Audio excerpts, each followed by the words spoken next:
confronted me about the gambling, and I think I'd kind of tried to bluff my way out of it, but she couldn't work out why the finances weren't stacking up. And by that time I was doing payday loans and so on. So rightly or wrongly, and I say rightly definitely in terms of the effect it had on me and the way it altered my life, she opened my bank statement and it was all laid out there in black and white. You know, it was undeniable. I had ins and outs to Wonga, I had withdrawals to Betfair, I had Paddy Power, I had Bet365. It was just, you know, if just one look at my bank statement screamed problem gambler. So she confronted me about this, and this would be, I'm trying to think what year it would be. She was going through her cancer treatment at the time. I think it was 2013. No, it was late 2012. So it was just before she was diagnosed, actually. But anyway, she just had it out with me, like what is going on here. And by that stage, I was so sickened with myself and the gambling and living with this addiction that it was a relief. It was, if that's all I can say it was like, you know, thank God, you know, it's out in the open now, because I felt deep shame that I was keeping it from her.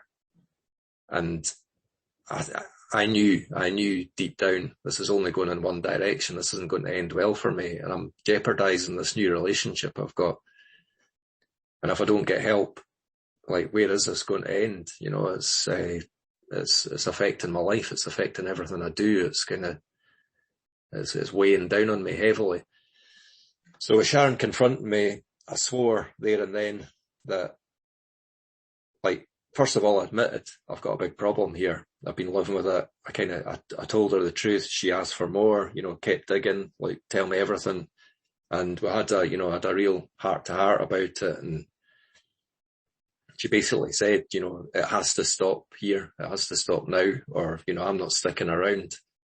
And I swore her, yes, absolutely. And the very next day went about excluding myself from sites and closing accounts and producing the proof to her that I'd done that. I think I even at that stage, you know, try to keep one account open just in case, you know, that I might go back to, but then, you know, there was a further chat, you know, what about this one? And everything was shut down completely. I found that process more difficult than I would have hoped. I think things have changed now. It's easier to self-exclude and be signposted to that. But I think some of the operators back then had you jumping through hoops just to get out of it and make sure you couldn't come back. And they're even, you know, do you just want to take a time out? Do you just want to take a breather? Do you want to come back in 6 months? Which I felt was wrong, you know, in my circumstances. And they don't see the personality and the personal story behind it. They just see a customer that they want to keep. Never had any conversations with anybody at a betting firm at all. Nobody ever flagged up to me that there might be a problem, or, you know, looking at my data that it screamed problem gambler. I do remember, I can't remember whether it was Betfair or I just Googled it, but there was 10 questions that you basically self-test. And if you answer honestly, if you answer yes or no, whatever it was to each of these questions, you have a gambling problem. And every one of them, answering them honestly, yeah, that was me. I was quite horrified. I was like, well, I've always felt I'm honest to myself, and I knew these, you know, I couldn't deny it to myself, but to see it laid out in black and white that I've done this, I've done that, you know, have you been secretive? Have you lied about finances? Have you bet down to your last 20 pence? Have you, that kind of thing. And it was all the classic patterns of a problem gambler. And so, yeah, I self-excluded. I absolutely, just in that moment, decided, for the sake of the relationship, for the sake of me, for just to get this monkey off my back of gambling that I used to enjoy, but it just become a grind and a chore and just consuming me, and probably affecting my health. I didn't have any health issues per se, but it must have affected my sleep and my stress levels and how I behaved, and it spiraled out of control. That was actually October 2012. So 2013, Sharon was diagnosed, and that it's not a nice focus to have, but that very much became the focus of our lives together to try and battle and live with the cancer. And as I said before, she was declared clear of cancer December 2013, but March 2014 it came back, and it was secondary, and it was far worse. It was a really aggressive form of secondary breast cancer, and she passed away in September.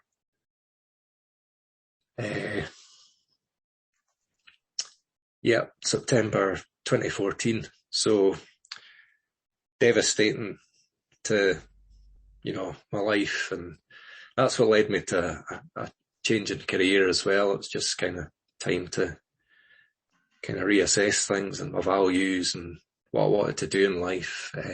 But Sharon going through that, and the promise I'd made to her, and for me personally, it was something I would, never break. I had to absolutely honour that going forward.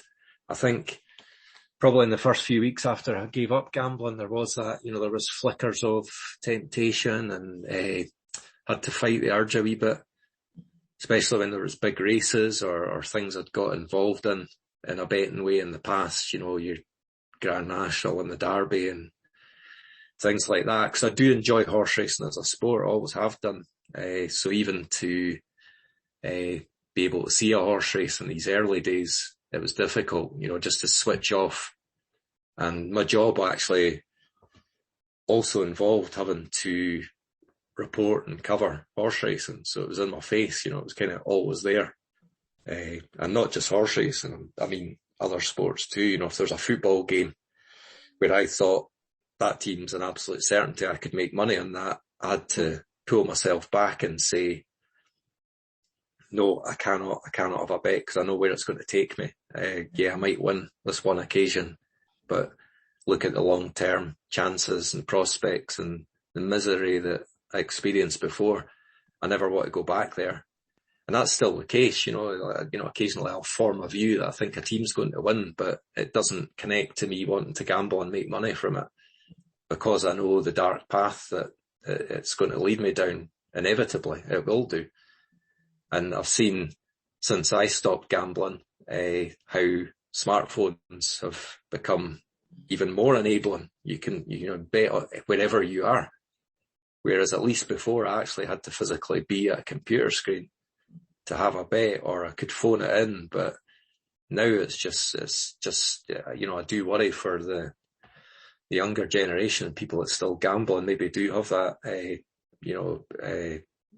problem gambling issue, that it's just everywhere. It's just so easy to have a bet and so many different ways. And to now you can, of course, just transfer money instantly onto your phone through bank accounts too. So it's all loaded to make it very easy to gamble and lose money quickly.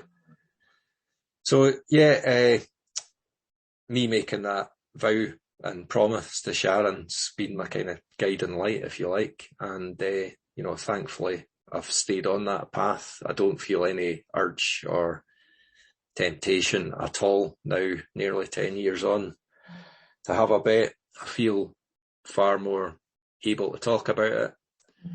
I feel, even if I can help one person to kind of avoid the pitfalls that I fell into.